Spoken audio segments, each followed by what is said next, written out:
العاب الفي ار.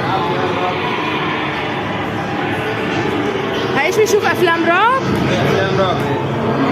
افلام رعب.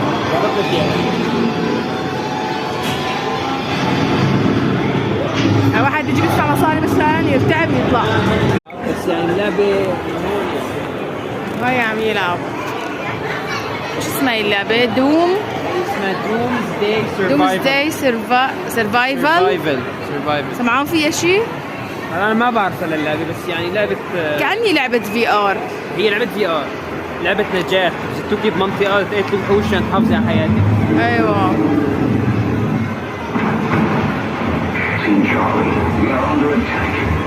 والله بضحكوا عليكم، بدفعوكم مصاري، بشلحوكم مصاري، بتضحكوا عليكم.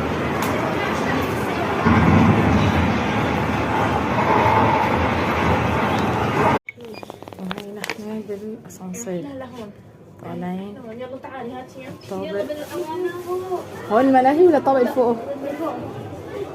الطابق الفوق على الملاهي نتفرج على الالعاب.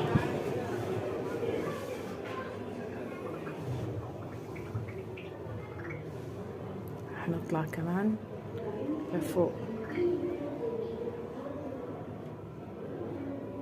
هلا هذا اعلى شيء ولا في اعلى منه؟ هذا بس على الثاني، ما بطلع اكثر من هيك. من هيك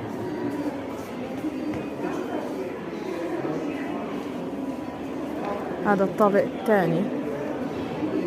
لسه في طابق كمان لفوق، بس انه بدنا نطلع باسانسير ثاني. مول كبير وحلو، فيه كل شيء، فيه عروضات حقيقية. يعني جيلات شتوية ب100,000 يا بلاش. ايش 100,000؟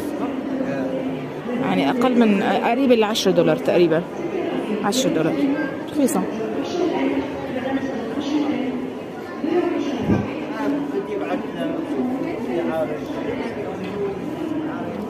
يعني كنا هون نحن هلأ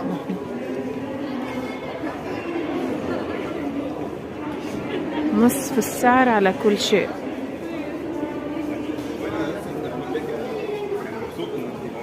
يعني بنقرأ السعر يكون نصف السعر. كنزة 175 هي من الأصل الغالية، معناتها تنزيلات مو حقيقية. نازلين بعد ما انهينا جولتنا المكوكية في المول واستكشفناه كله. ارمي